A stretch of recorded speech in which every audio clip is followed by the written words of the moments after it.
America's performance in the War of 1812 resulted in a lasting impact on the direction the nation would take for the next 40 years.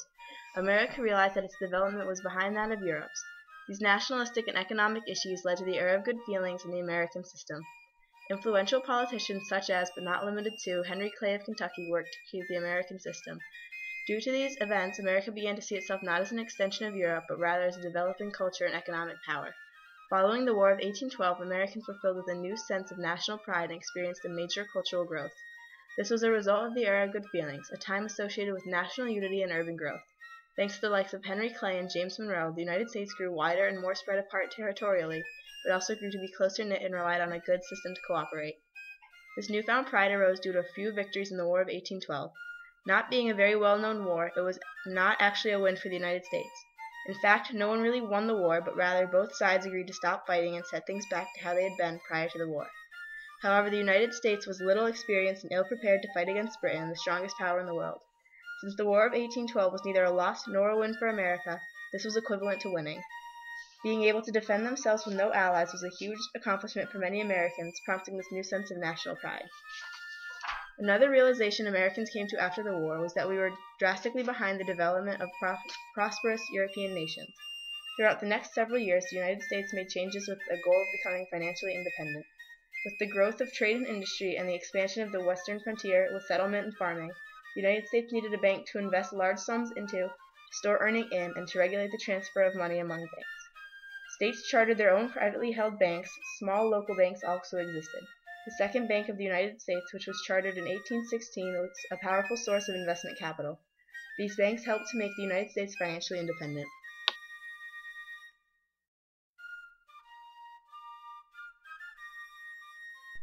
In the heat of the United States' political conflict between the Federalist Party and the Democratic Republican Party, America's tensions with Britain rose. Britain had begun a conflict with France in 1803, when their 2-year peace broke. The nations began to fight over control of the Atlantic, because that determined who controlled trade. This is when Britain issued the Orders in Council, to forbid its trade with France and France's allies. The Royal Navy was to blockade France and its allies as well. This created difficulty for American trade. Napoleon, who ruled France at this time, issued trade restrictions, just as Britain did, but they did not cause harm to any nation.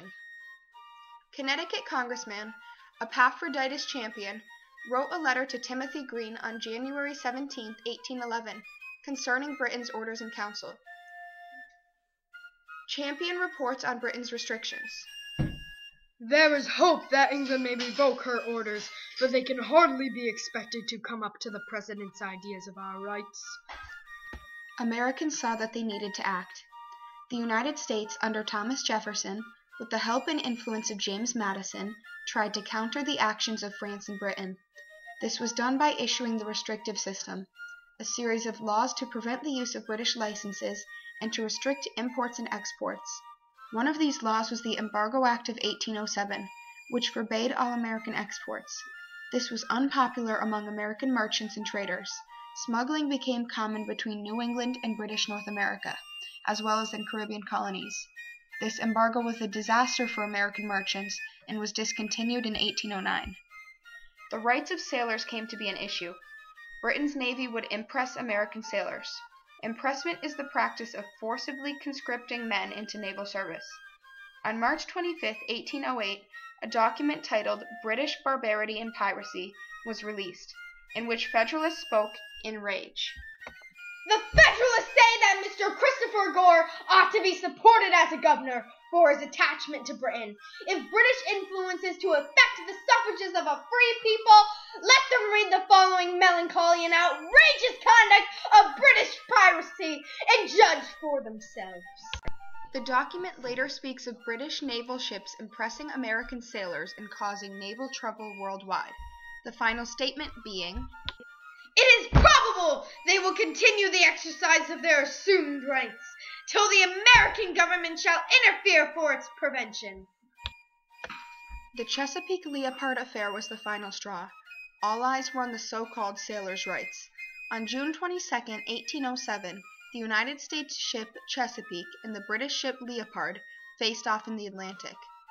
Captain Salisbury Humphreys demanded that the Chesapeake sailors give them any deserters on the boat. Chesapeake refused. Leopard fired and killed 5 American men. The British then arrested the suspected deserters. This event led to trade restrictions that Jefferson would create, as well as adding to British-American tensions. At this time, many conflicts between Native American tribes and Americans occurred.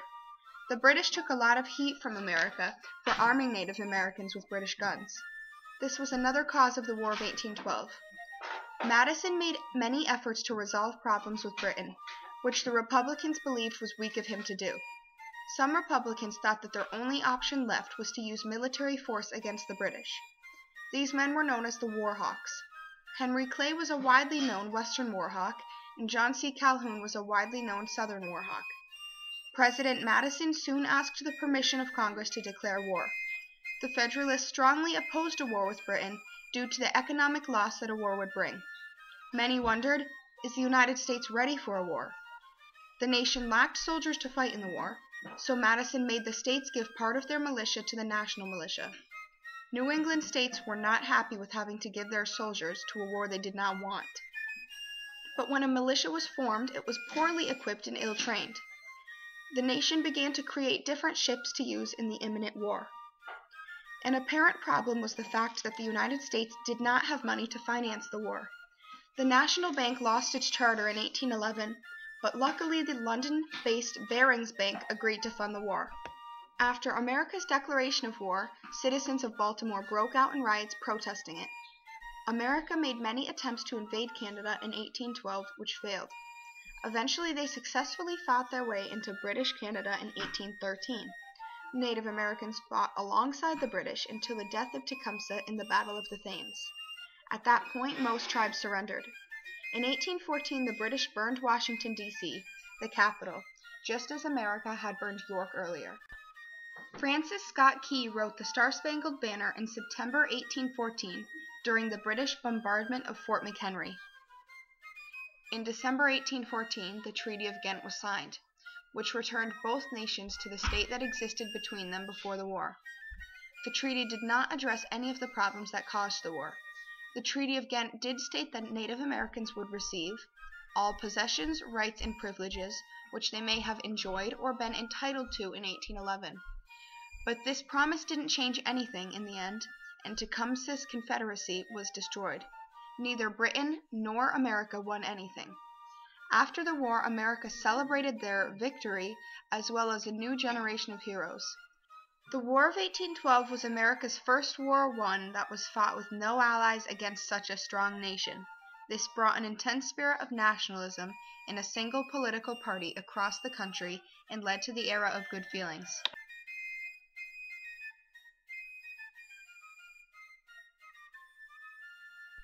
The man often credited with this period of time is President James Monroe. Prior to his time as President of the United States, James Monroe occupied several military and political posts. Born on April 28, 1758, to his parents Spence and Elizabeth, James Monroe was born and raised in Virginia. At the age of 16, he entered college but did not complete his courses in order to join the military and fight for American independence from Britain. After being wounded in battle, he went on to serve under General George Washington as well as befriend the governor of Virginia, Thomas Jefferson. Jefferson trained Monroe in law, sparking his new career in politics, starting with his time as a representative of Virginia at the pre-constitutional version of Congress. It was during his time in the Congress of the Confederation when he married Elizabeth Cartwright, with whom he would have 2 daughters and a son who did not survive infancy. Although he supported James Madison while he wrote the Constitution, Monroe later felt it gave too much power to the federal government and did not protect state or individual rights. However, once ratified, Monroe took a place in the Senate representing its home state of Virginia. Agreeing with several ideas of Jefferson and Madison, his fellow Virginians, the 3 men began the Anti-Federalist faction, or what would later become the Democratic-Republican Party. Men of this party typically supported an American alliance with the French. For this reason, President George Washington appointed Monroe to be the American minister in France because he had hoped to improve relations. However, during his time in France, John Jay signed treaty with the British, which angered the French. After that, deliberations became more tense and difficult to come to a consensus. Despite this, by 1799, Monroe was back as governor of Virginia, a position he held on to until being requested by President Thomas Jefferson to once again return to France and help the United States acquire New Orleans. Upon meeting the French ruler Napoleon Bonaparte, Monroe discovered that Napoleon wanted to sell more than the port of New Orleans. He was willing to sell the United States the entire Louisiana Territory for $15 million. This was more land than had been asked for, as well as more money than had been planned to be spent. However, waiting for the proposal to cross the Atlantic for presidential approval was deemed too time-consuming, and therefore Monroe and Livingston, the American minister to France, signed the Louisiana Purchase. Over time, Monroe's relationship with Jefferson began to go downhill, especially after Monroe helped to write up a treaty with Britain to strengthen economic bonds. Jefferson did not approve the treaty, angering Monroe. The tension did not last long, though. Although he was angry, Monroe became a huge help after losing the presidential election to Jefferson's Secretary of State, James Madison. He served as both Secretary of State and sometimes Secretary of War simultaneously. Running for president again in 1816, Monroe easily won for the Democratic Republicans. His time as president is often called the era of good feelings because of the newly reinvigorated sense of American pride and culture resulting from the victories in the War of 1812. Fighting between the Democratic Republicans and the Federalists began to become less and less prominent, and the United States continued to grow. As president, Monroe helped to purchase Florida from Spain with the Florida Purchase Treaty. During this time as well, there was an economic crisis as well as the issue of slavery still being largely important. It had become a North versus South debate, and, with the implement of the Missouri Compromise in 1820, it was mostly pushed to the side, only to stir up trouble again many years later. Also in 1820, Monroe was re-elected president after running unopposed. It was during this second term that he issued the Monroe Doctrine to Congress and the world. Largely influenced by his Secretary of State at the time, John Quincy Adams, this document stated that the American continents, by the free and independent condition which they have assumed and maintained, are henceforth not to be considered as subjects for future colonization by European powers. It set the tone for American involvement in future European affairs as well as Central and South America. Monroe ended his time as president in 1825 when he returned home to Virginia until his wife died, at which point he lived with his daughter until his death on July 4, 1831. His time in the presidency was marked with the growth of American states as well as a united American front and emerging culture.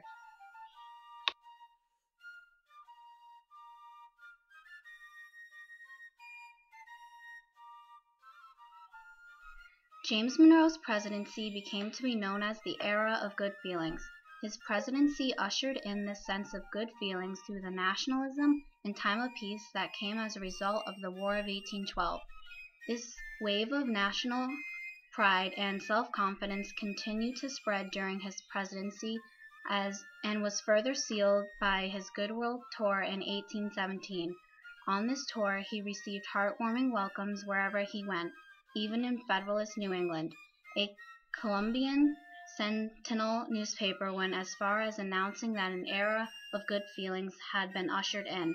This phrase has been used since to describe the years under James Monroe. However, troubled times were stirring. Sectionalism, slavery, and issues with tariffs and the bank were about to take a toll on the era of good feelings. The Panic of 1819 hit this time of good feelings hard.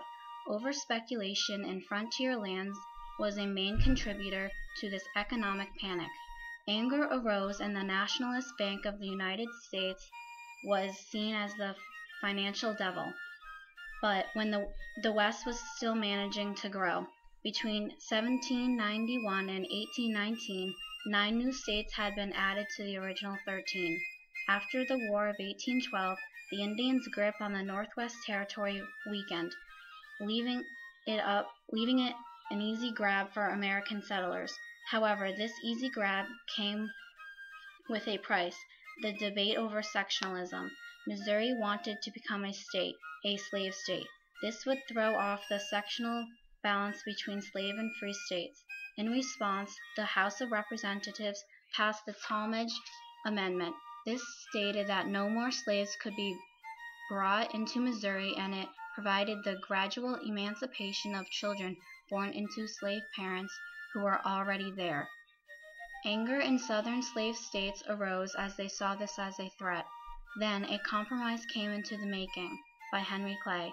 This compromise was actually a bundle of 3 compromises known as the Missouri Compromise.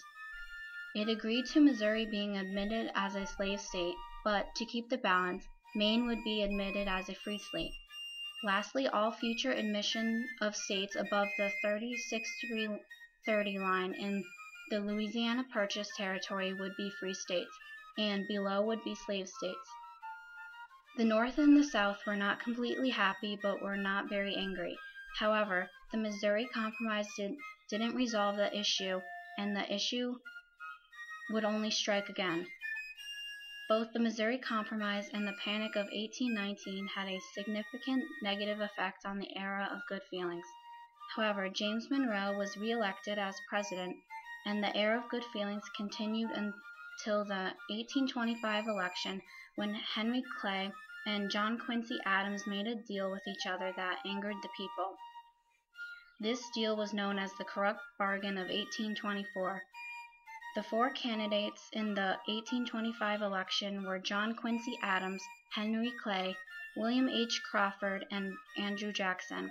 Jackson had won the most popular votes but failed to win the majority of the Electoral College votes.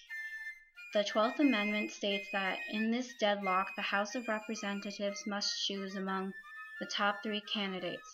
This meant that Clay was eliminated, but being the Speaker of the House, he was in a position to pick the winner. He wouldn't choose Crawford because he had recently had a stroke, and he wouldn't choose Jackson because he hated him. This left Adams. Clay met with Adams to share his support before the decision day. When the news came that Adams had won and was elected as the president, a few days later, it was announced that Clay would be the new Secretary of State. Everyone knew that most secretaries had become presidents. This deal with John Quincy Adams and Henry Clay caused the final destruction of the era of good feelings.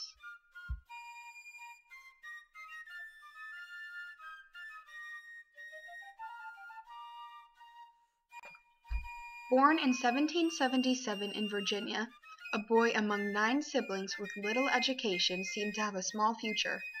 As a young man, he drank, gambled, and fought in duels. This man was Henry Clay. John Adams's view on Clay was this: Henry Clay is half-educated, but the world had been his school, and he had all the virtues indispensable to a popular man. Clay was part of the Kentucky legislature in 1803, and in 1811 was elected to the House of Representatives. He held the position of Speaker of the House from 1811 to 1820. Clay changed the role of Speaker of the House to a more powerful position. Henry Clay lost the presidential election 5 times. Clay was a leader among the war hawks before the War of 1812, with the belief that a war with Britain was necessary. But contradictorily, Clay was one of the 5 American representatives that went to Ghent in 1814 to create a treaty to end the War of 1812. Clay fought for gradual emancipation of slavery. He was known as the Great Compromiser due to averting a civil war during his time. He is known for balancing states' rights and national interest with his slavery compromises. He was part of creating 3 compromises: the Missouri Compromise of 1820, the Tariff Compromise of 1833, and the Compromise of 1850. Many men played a part in creating the Missouri Compromise, some of such being James Talmadge Jr., John W. Taylor, Arthur Livermore, and General William Henry Harrison. The Missouri Compromise solved the problem of whether Missouri would be admitted as a slave state or a free state. Missouri was admitted as a slave state, and Maine admitted as a free state. This compromise also forbade slavery in certain land from the Louisiana Purchase. Henry Clay and John C. Calhoun brought forth the Tariff Compromise of 1833 to resolve problems caused by nullification. Henry Clay, Daniel Webster, and John C. Calhoun are known for the Compromise of 1850, which was originally not passed. That was until Stephen A. Douglas split the proposals into individual proposals, which were each passed. This stopped slavery problems for years to come. Henry Clay sought to avoid problems with other groups. He argued that annexing Texas would bring about problems between the U.S. and Mexico, which would not go over well with the North and the South. He kept American relations with Latin America healthy. He defended Native Americans' rights to their land. Henry Clay played a huge role in creating the American system. There were 3 parts to this system: a tariff to help America's industry, a bank to aid America's commerce, and internal improvements such as roads and canals to assist America's agricultural markets. Other politicians that worked in creating the American system were John C. Calhoun and John Quincy Adams. The Democratic Party opposed the American system with men such as Andrew Jackson, Martin Van Buren, James K. Polk, Franklin Pierce, and James Buchanan, who believed that it was unconstitutional. As loved as Henry Clay may seem, he did have enemies. Jackson would be his most known enemy. Jackson and Clay constantly denounced one another and had nothing but mistrust between them. Humphrey Marshall and Henry Clay dueled each other over long-time conflicts and hostilities. Henry Clay was defeated in many positions by many men, including William Henry Harrison, James K. Polk, Zachary Taylor, James G. Birney, and John Quincy Adams. Henry Clay played a large role in the War of 1812, foreign affairs, and the creation of many systems and bills during his time.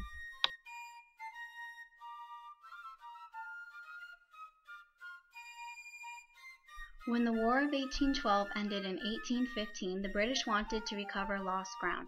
They began to dump their goods onto the United States at cheap prices to strangle the new American industries. After the War of 1812, people began to realize that the United States needed a better transportation system and economic independence. Before the war, America greatly relied on foreign countries.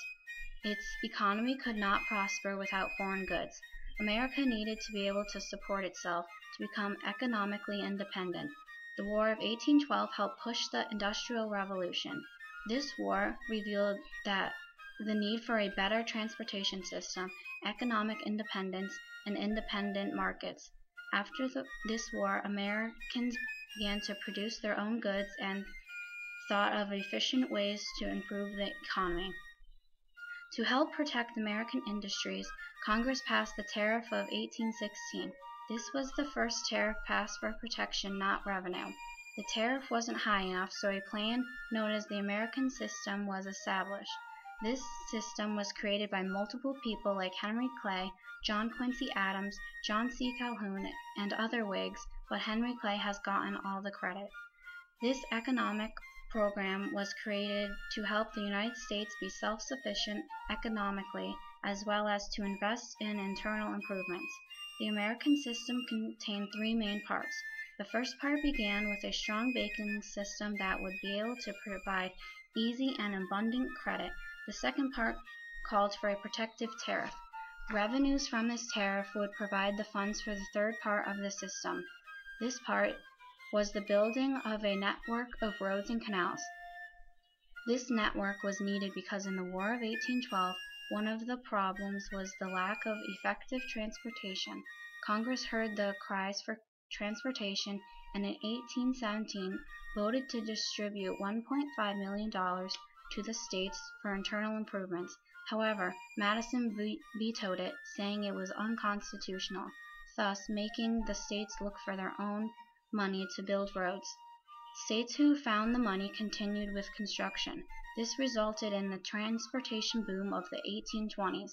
In 1825, New York finished building the Erie Canal. This became a major waterway to move people and trade from the Old Northwest more quickly and cheaply.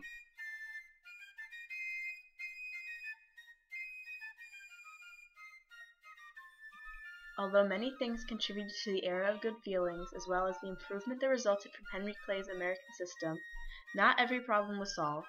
The Missouri Compromise essentially pushed the issue of slavery to the back of people's minds in order to keep peace. But this issue was too big to be solved by such a compromise, and it reappeared years later and sparked the Civil War.